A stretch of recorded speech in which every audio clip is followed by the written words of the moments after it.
everyone. My name is Miss Anastasia, or Anastasia. I am a teacher here at South Bend Civic Theater. I teach theater basics for our middle school students, and I teach creative dramatics for our 3rd through 4th grade students. We have a lot of fun in classes. Please come and join us.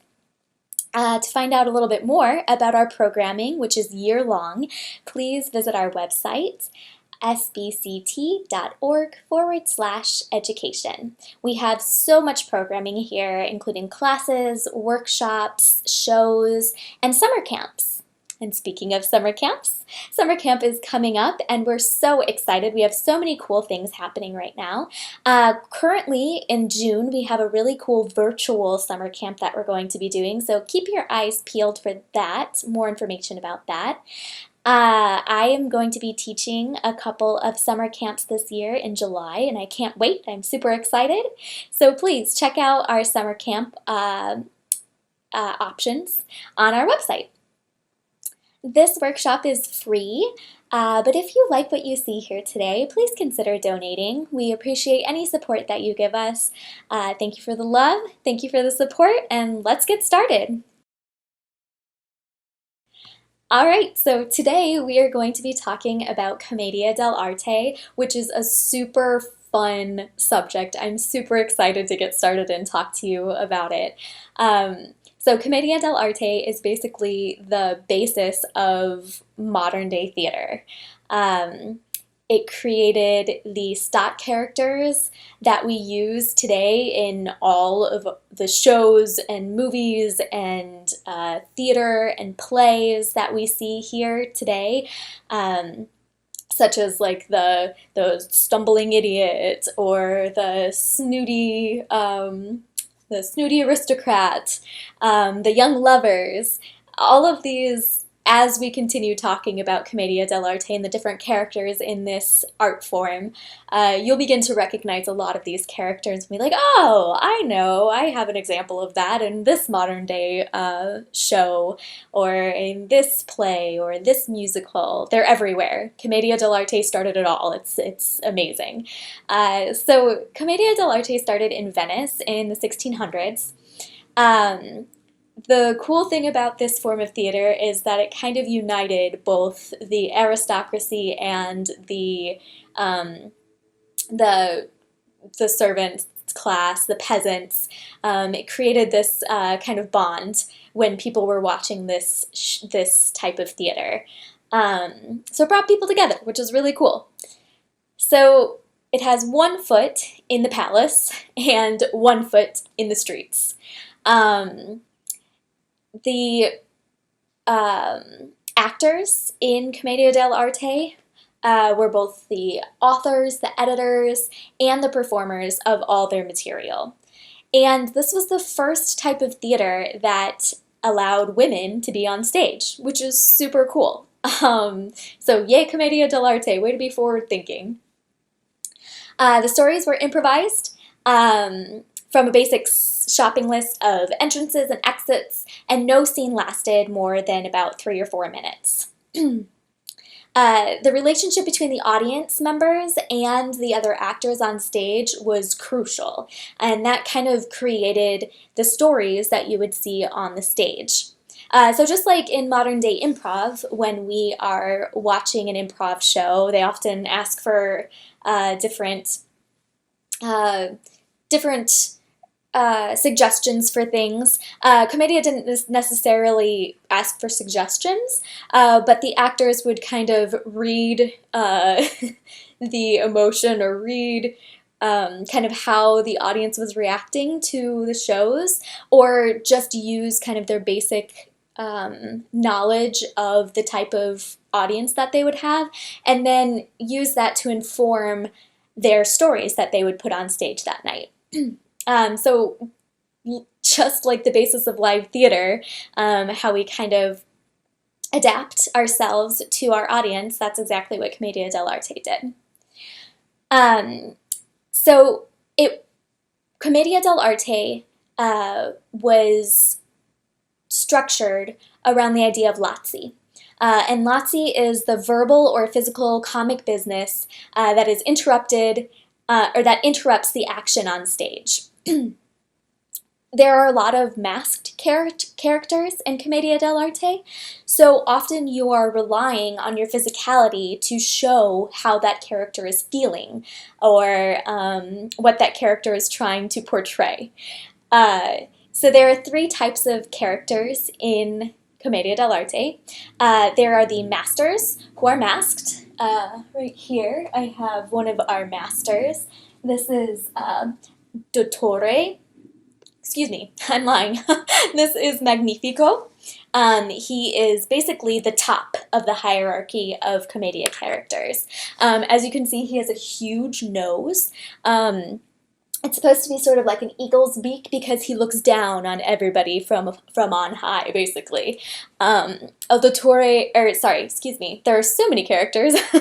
Magnifico is he's very gruff and grouchy, and he is very, he's led by his brain, by his head. So we have the masters, who are all kind of based off of different aspects of Magnifico. And then we have the servants, who are also masked. The servants all branch off of the main character, ZANNI. And ZANNI, kind of one of the fun things about ZANNI is that on his mask, the longer his nose is, the more stupid his character is. So if the ZANNI that you see on stage has a very long nose, that means that you're probably in for seeing lots of silly mishaps because of ZANNI. Alright, and the third type of character in Commedia dell'arte are the lovers. We have the lovers, and then we have the young lovers. And these are unmasked characters. They're the only characters in Commedia dell'arte that are unmasked. And they, the women in Commedia dell'arte often played the female young lovers. And so obviously ladies can be very attractive and beautiful, and so they didn't want to cover up those beautiful faces. So that's obviously kind of a draw for an audience, is to see these beautiful women. So they would use the young lovers as a way to kind of bring in an audience. So anywho, moving right along. Commedia dell'arte has influenced every style of theater that you can think of. Think of Shakespeare. Think of the young lovers in Midsummer Night's Dream. There's a character type that Commedia dell'arte kind of didn't necessarily create, but definitely kind of enhanced. They focused on these character types and made them very specific, made sure that the physicality was super specific, made sure that all of their intentions was super specific, and then we have now these other characters that we've kind of adapted from those specific stock characters from Commedia dell'arte. Melodrama also came from Commedia dell'arte. Think of Kaplan and the Marx Brothers. They are kind of based off of the character of ZANNI, this fumbling idiot. Think of Lucille Ball and her friend when they're at the chocolate excuse me, chocolate factory. They are like a ZANNI character. Commedia dell'arte is also a template for all classical and modern text. It's the key to understanding character. So if you understand all of these stock characters that we're going to learn about today in Commedia dell'arte, then you can use those characters to be like, oh, I totally understand this character in Midsummer Night's Dream. This young lover, Hermia, is like the young lovers in Commedia dell'arte. They are foolishly in love. They are helplessly romantic. Now I kind of know how I should play this character. And as I said before, Commedia dell'arte is an improvised form of theater.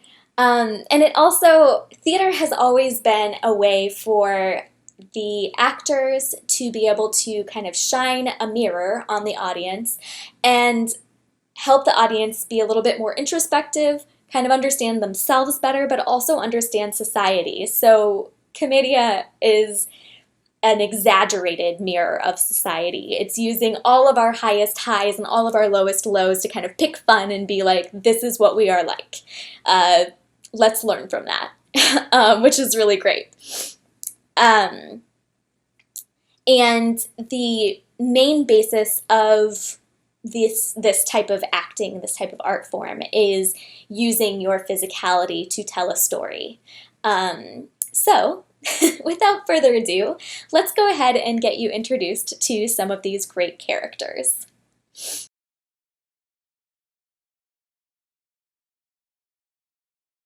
So because Commedia was an international type of theater, they went to all sorts of countries around Europe to perform, which is super cool. One of the first types of theater to do that.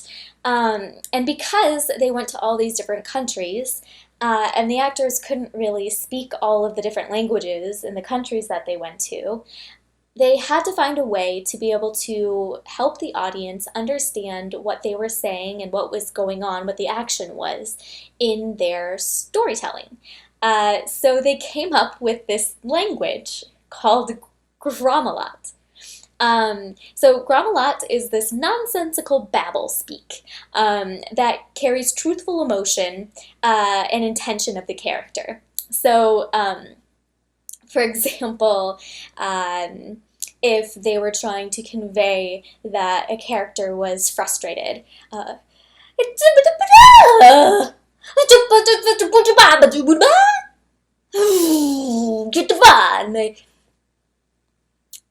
it means absolutely nothing, but you can kind of understand that I'm frustrated, right?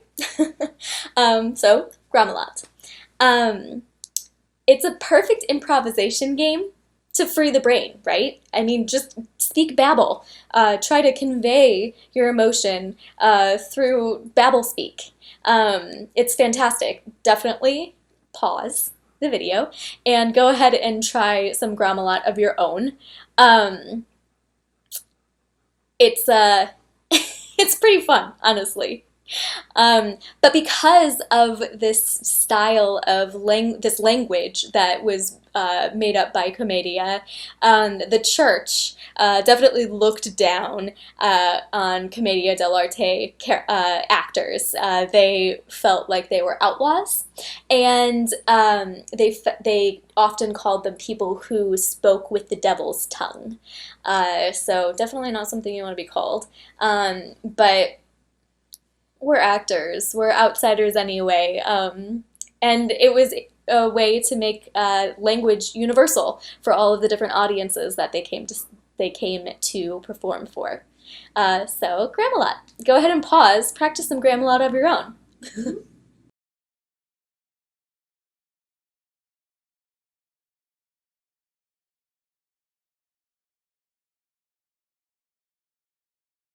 So the first character that we are going to talk about today is the head of all the stock characters in Commedia dell'Arte. It is Magnifico.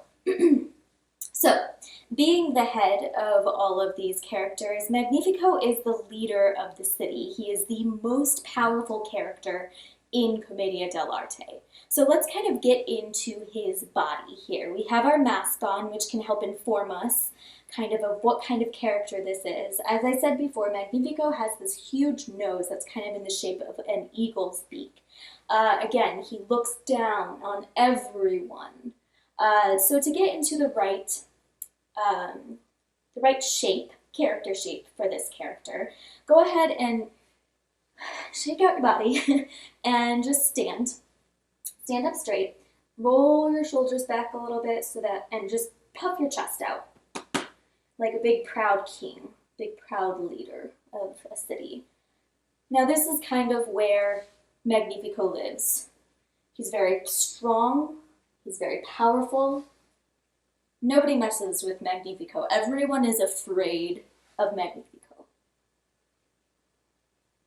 And just walk around as Magnifico right now.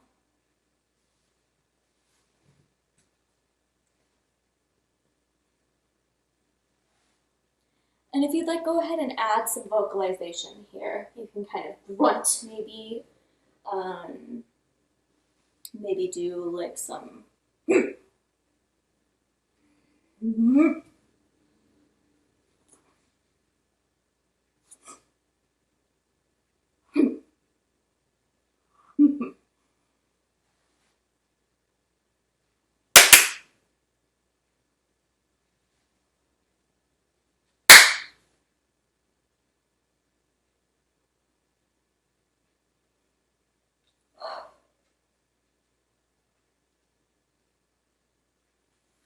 And that is Magnifico.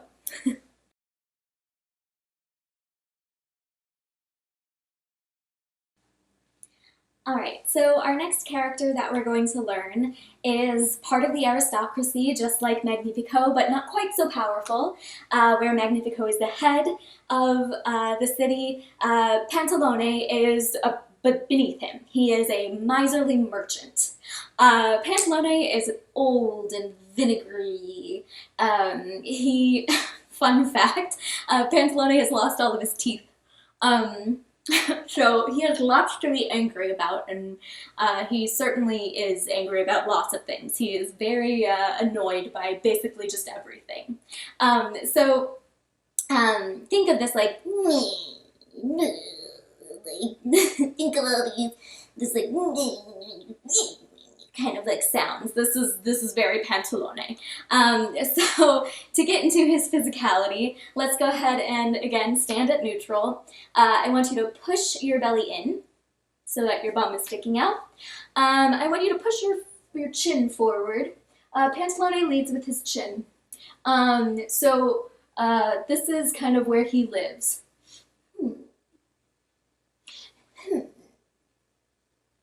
And he just is very annoyed by everything. And very penny pinching. Can you think of any characters that might be like a like a Pantalone?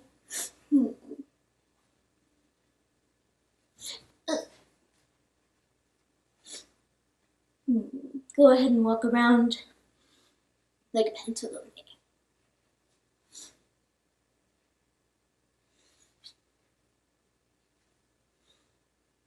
Alright, go ahead and go back to neutral. Very good.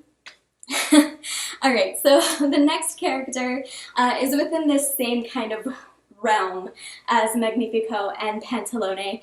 This character is El Dottore, or the Doctor.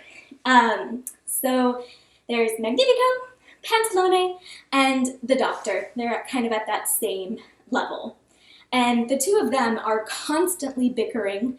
So that's like just kind of part of the comedy of those two characters, is this constant bickering back and forth between the two of them. Pantalone is old and vinegary. The Doctor is old but kind of fumbling. He is a scholar, but he is very gluttonous, both in his learning and in what he eats. So the Doctor is a little bit of a larger character, we could say, and therefore he's kind of led by his gut. So where Pantalone, we kind of pushed our stomach in, for the Doctor, we're going to push our stomach out. So we're kind of leading with our stomach, with our gut. And this one is, again, a masked character, but I do not have the mask. Just think that our faces would be covered normally, so we have to really make sure that our physicality is what's going to bring that character to life. Now, the Doctor, everything's kind of lower in his center of gravity, so his voice, instead of being up here, like Pantalone, he is down here.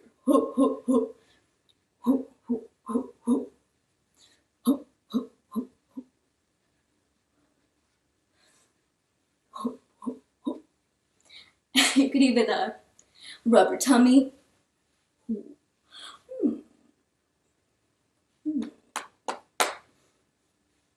And the doctor likes to have lots of scholarly conversations with everyone. He's always stopping people to talk.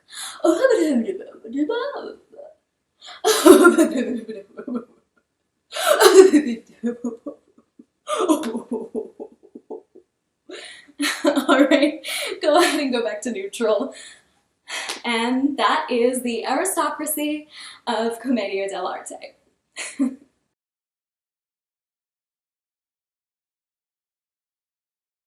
Alright, so we just learned about Magnifico, who is the head of all of the characters, and now we're going to learn about ZANNI, who is you could say, the foot of all the characters.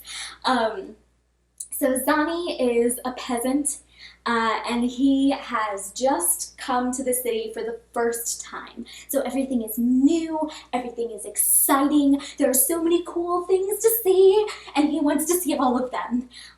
So ZANNI is led by his nose, so go ahead and stand neutral, and go ahead and take your nose, bring it forward. Alright, now bring up your hands. This is ZANNI. Oh. Oh. Oh. Oh. Oh. Oh. Oh.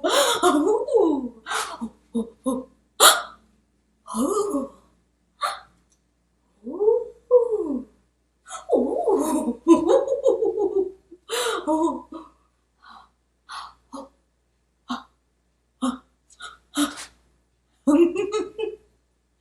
Now, ZANNI eventually becomes a servant of Magnifico. So there's often a lot of humor between Magnifico being the head of aristocracy and ZANNI being the foot. So oftentimes there's just that power play between Magnifico, who is just this very powerful character, and ZANNI, who is one of his servants. So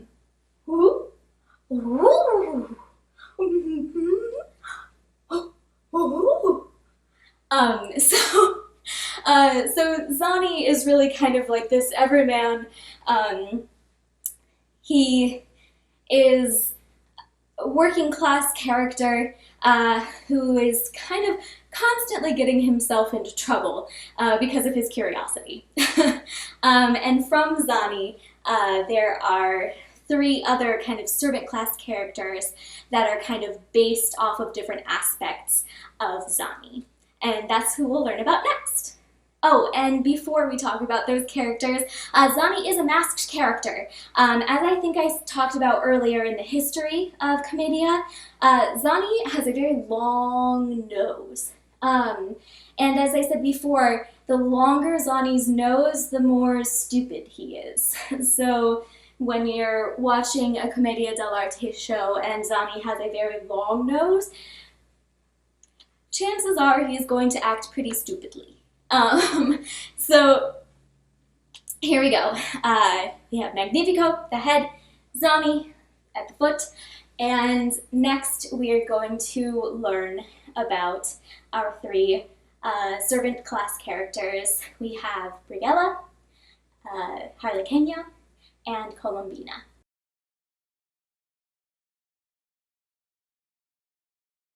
Alright, so we just talked about ZANNI, who is kind of the basis of all of our servant class characters. Next down the list is Brighella.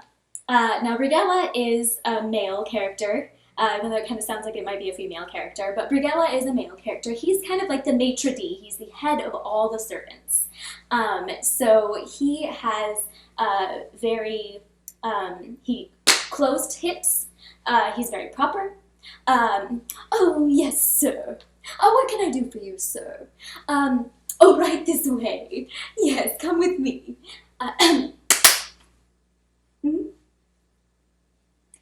So he kind of keeps everybody else in line.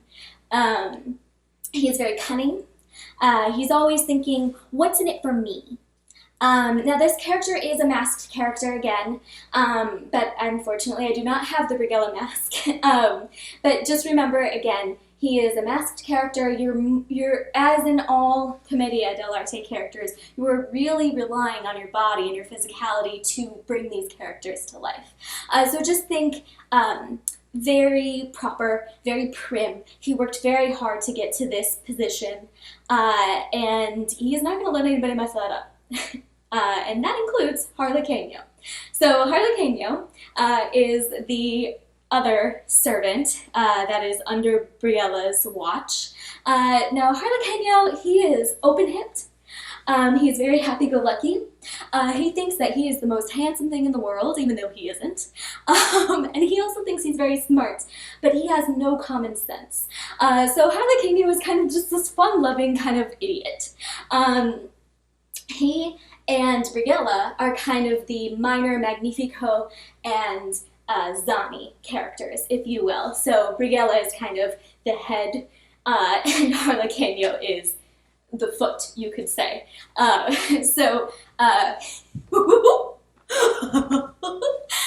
Some animals that you may think of for Harlequinho could be a monkey. He's like a perfect monkey, just like hopping back and forth and giggling and laughing and always kind of getting himself into trouble. That is Harlequinho. Whereas Brighella, he's always coming up with the plans. He's very meticulous. He is often kind of annoyed by Harlequinho. And the third kind of servant class character that we have, again, Harlequinho, Brighella, and this character, Colombina, are all masked characters.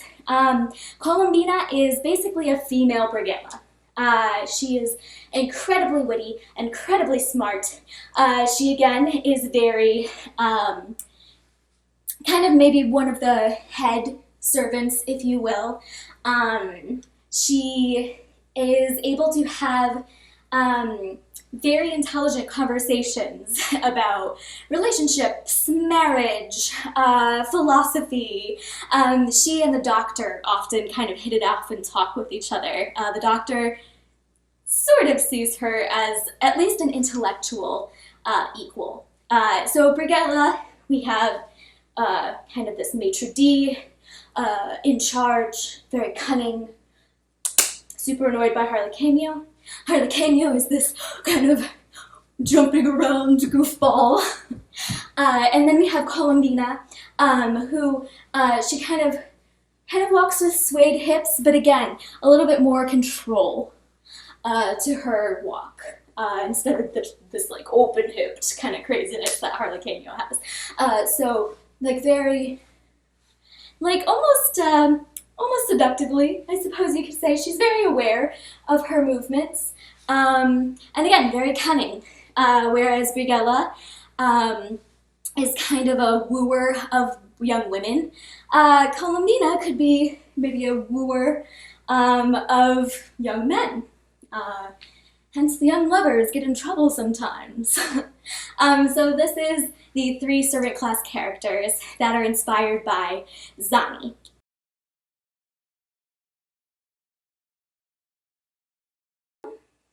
Alright, so now we're going to get down to our unmasked characters. These are the lovers and the first actors. So the first actors are the older of the lovers. So think of these are people who are a part of the aristocracy. So these are dangerous people. They live in the world of the Medicis and Italian politics.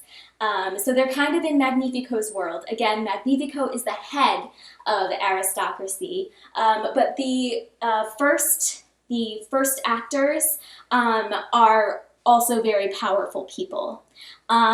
So these characters are capable of killing. Think Macbeth and Lady Macbeth in Shakespeare.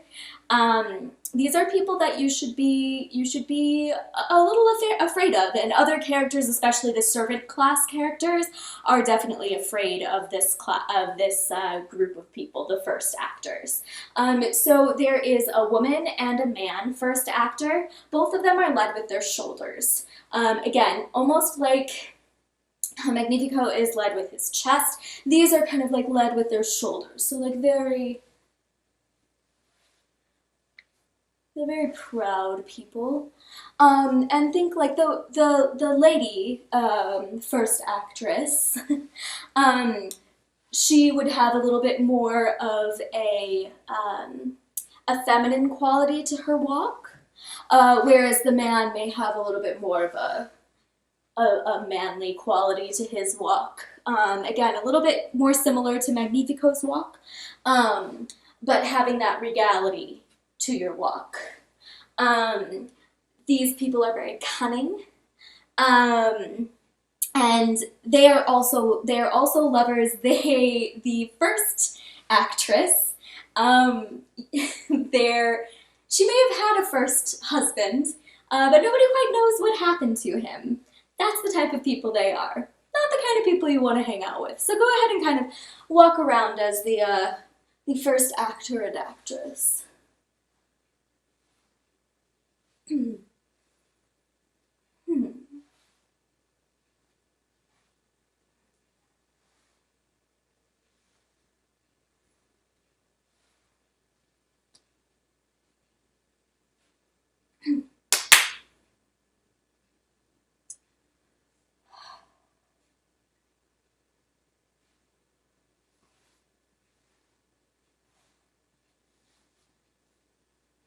Good.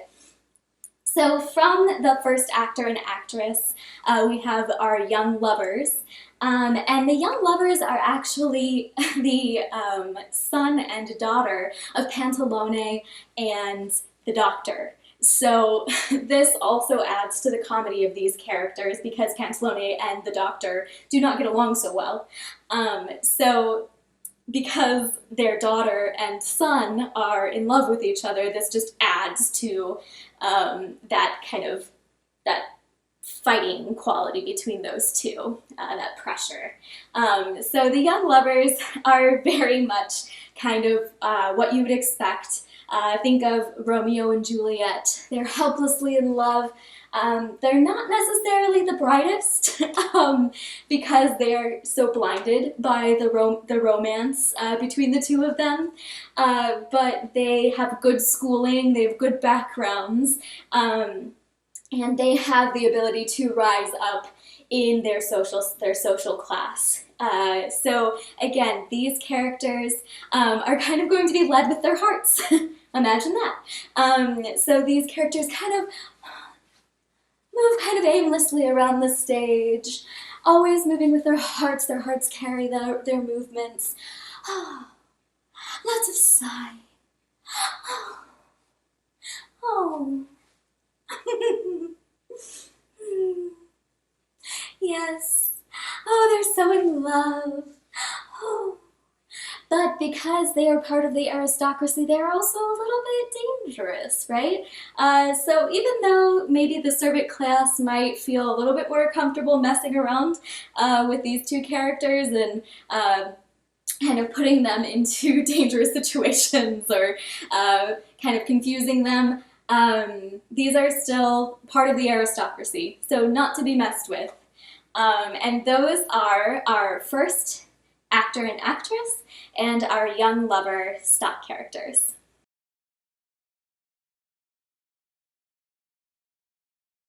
All right, so after our unmasked characters, we have two more masked characters that I'd like to talk about. These are the outsiders. So they're not necessarily within that same world as all of these other characters that we've talked about. They're outside of it, outsiders. So the first one that I want to talk about is the witch. Now the witch is basically a Magnifico of the forest, of the outside world. So she is very powerful, she's very cunning, she's very, again, dangerous. And she moves in figure eights. She moves around in figure eights and she's very mysterious. Oh, she's so mysterious and she likes to cackle.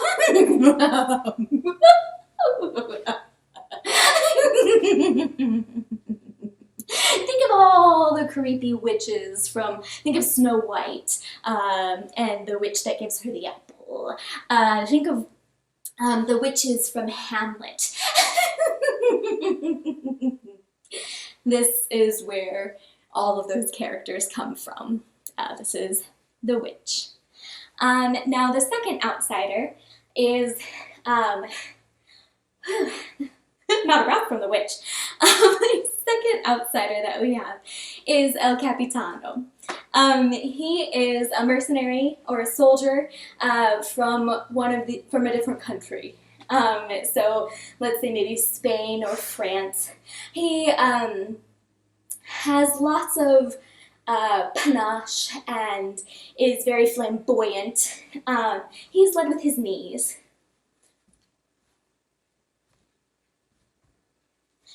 And always kind of striking a pose. And he likes to pretend that he is very, very brave and courageous, but he would really do anything to get out of a fight. Aha!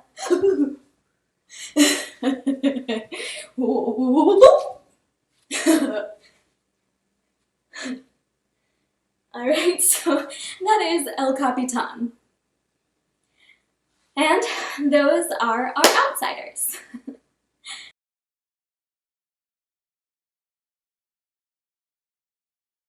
Alright guys, so we are going to make our very own Commedia masks. So I have already made a MAGNIFICO mask, but today we are going to learn how to make a ZANNI mask. So we can kind of have a little bit of, we'll have our highest member of society and our lowest member of society. We'll have both of those masks to use. So I am trying to make my mask out of things around the house, so that'll be easier for all of us to make these together. So we're gonna start with our base using a paper plate, which, believe it or not, I actually used as my base for my MAGNIFICO mask. So start with the paper plate. We're going to use old shirts. We'll have paint, paintbrush, hot glue gun, scissors, tape, some sort of a Reynolds wrap or something that we can easily form to make different shapes, like our nose and our eyebrows, and then some sort of a ribbon that we can use so that we can tie our masks around our heads. So you can even use like a shoelace or something like that for the string. So let's go ahead and get started. So the first thing that I did when I made my mask, and I'm going to take my glasses off for this, is I kind of measured on my head where half of my face was on our paper plate. So go ahead and put your paper plate up against your face, and then you're going to kind of feel around where half of your face is. So I've noticed that mine is about half of the paper plate. So I'm going to use my pencil to kind of mark off that area. You see that? All right, now I'm gonna put my glasses back on so I can see again. Now, paper plates are great because they can kind of mold and be formed and shaped however you need them to be. So I'm going to go ahead and kind of fold mine in half. All right, now that I have my plate folded in half, I'm going to go ahead and kind of make my shape of my mask. So again, I'm just gonna real quickly double check my measurement here.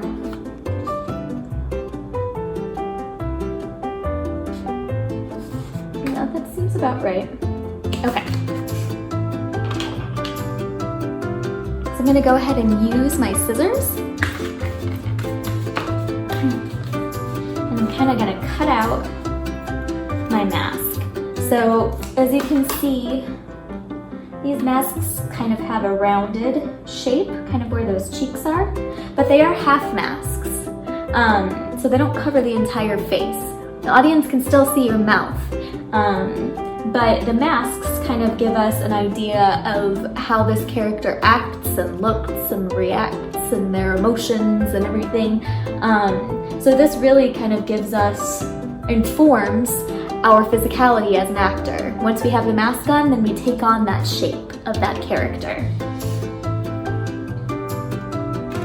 And when we're making these, a good thing to just remember is that mistakes are totally okay. Mistakes happens to all of us. So don't worry if you make a mistake. Alright, so now I have my half mask shape.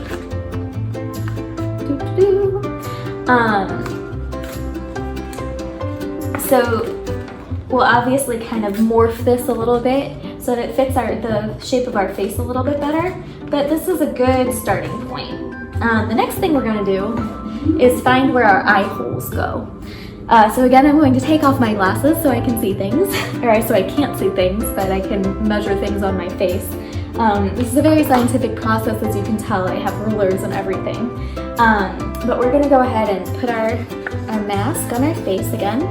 I'm just going to kind of feel where my eyes are. So my eyes are about right here on my mask. So I'm going to go ahead and make some marks on our mask again. Alright, so as you can see, I've made some marks on my mask. And again, I'm going to fold my mask in half, put my glasses on so I don't hurt myself while I'm cutting. Alright, so we're folding the mask in half, and then we're going to fold it in half again. So these are right in the middle of my eyes, these little marks. So we want to make sure that they're kind of right in the middle of where we're cutting. So I know this is kind of weird looking, and it's like, oh my gosh, like, stop folding everything, we're gonna have folds all over our mask. But I promise you, it's not going to end up looking like it has a whole bunch of folds in it. Alright, so as you can see, I have, there we go. As you can see, I have a little dot right here to signify where the middle of my eye is. So that means I'm going to cut and keep this circle in the middle of that eyeball shape. So I'm going to go ahead and use my scissors again. Now this part is kind of where the bridge of our nose is. So that's kind of going to be the part of our eye that is pointed, the corners of our eyes. So go ahead and make some cuts here, make some eye holes.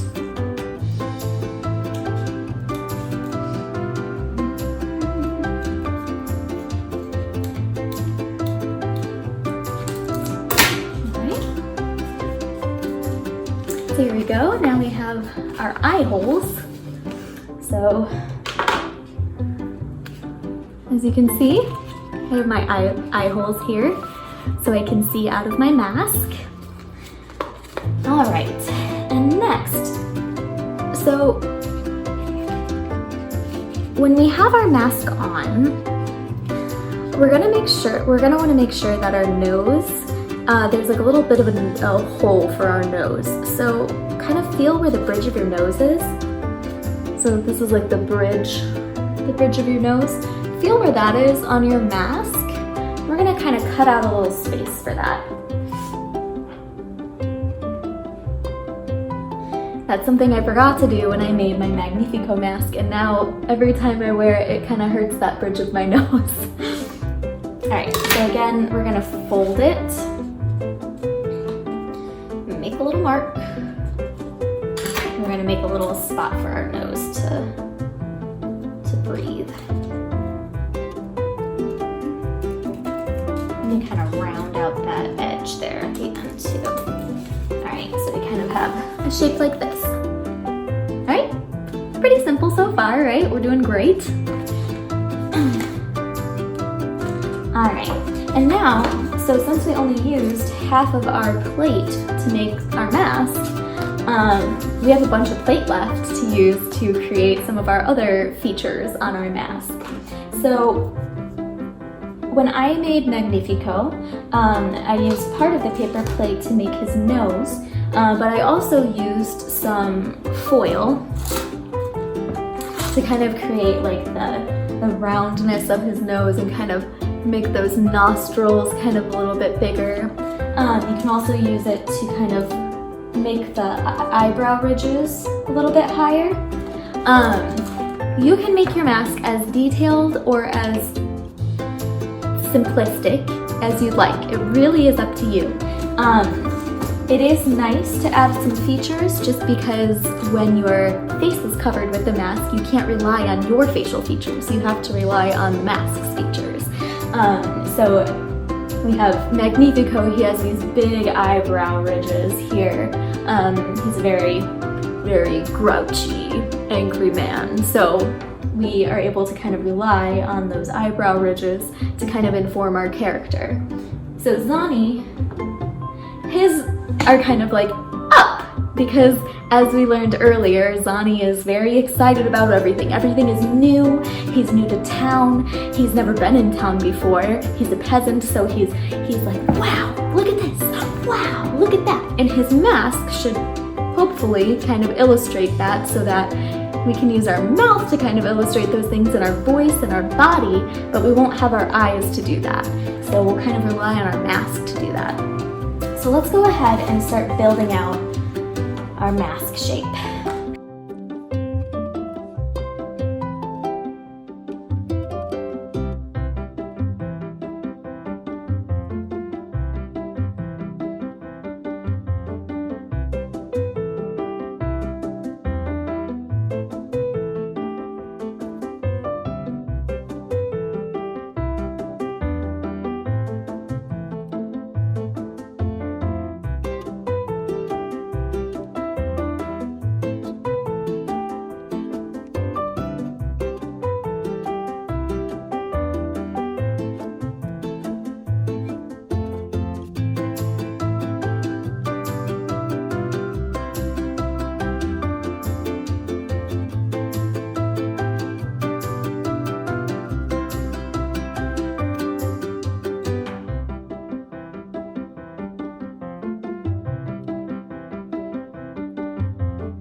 Alright, so now we have our form.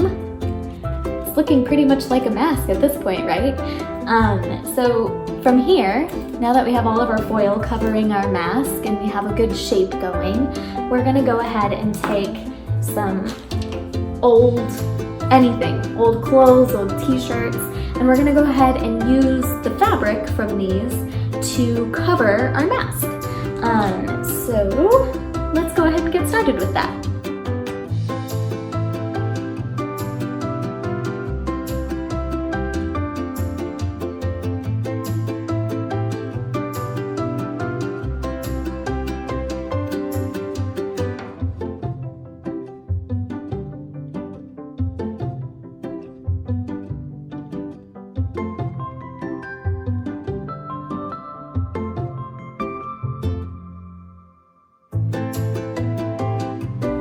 Alright, so our mask is now covered in our fabric, and I even put fabric on the back so it's a little bit more comfortable when we put it on our face.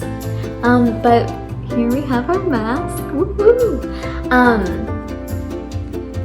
If you're happy with it just like this, then you don't need to paint it, but we're gonna go ahead and paint so we have kind of a similar style or look as our Magnifico mask.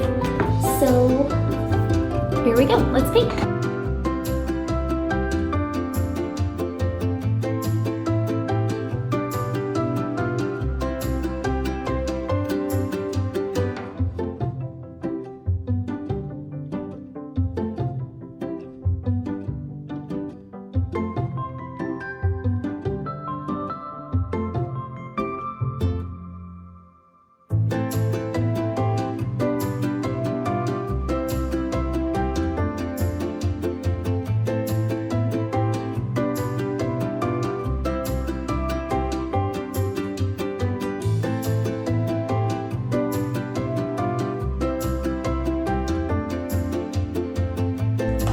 Alright, so we painted our mask, and the last thing I did was just put some holes on the sides of our mask and put our ribbon through the holes and make a little knot on the inside.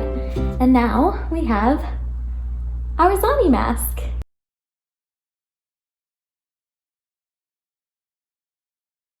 I hope you had fun today learning about Commedia dell'Arte. I know I had a lot of fun teaching you. If you liked our video today, please consider donating. We appreciate your support. If you're interested in learning more about this topic, check out the links at the end of this video. The National Theater has an amazing group of videos about Commedia dell'Arte, the history of it, all the different characters, emotions of Commedia dell'Arte, the speech patterns of Commedia dell'Arte, a whole bunch of different things. It's really, really informational and super fun, so definitely check that one out. The Istituto Italiano di Cultura, Chicago, and the Alice Kaplan Center for Humanities at Northwestern also have a really informational and very entertaining video about Commedia dell'Arte, so definitely check that one out as well. The fun thing about these videos is that as you're watching them, you can work on your characterization of these different characters. So definitely you can stop, like watch, stop, pause, and practice, and then continue watching, and it's super fun. I know that I had a lot of fun watching these as I was preparing for this class, and I hope you have fun with those too. Make sure you check out our next workshop on Thursday. It's going to be a blast. I'm super excited to see it myself. To get more information about summer camps and all of our educational offerings at South Bend Civic Theater, please check out our website at www.sbct.org/education. Thank you for supporting the South Bend Civic Theater Academy. I hope to see you all again soon, and check out those summer camps, okay? Thank you again. If you would like to continue to support us, please consider donating, and I will see you later. Love and light. Thank you.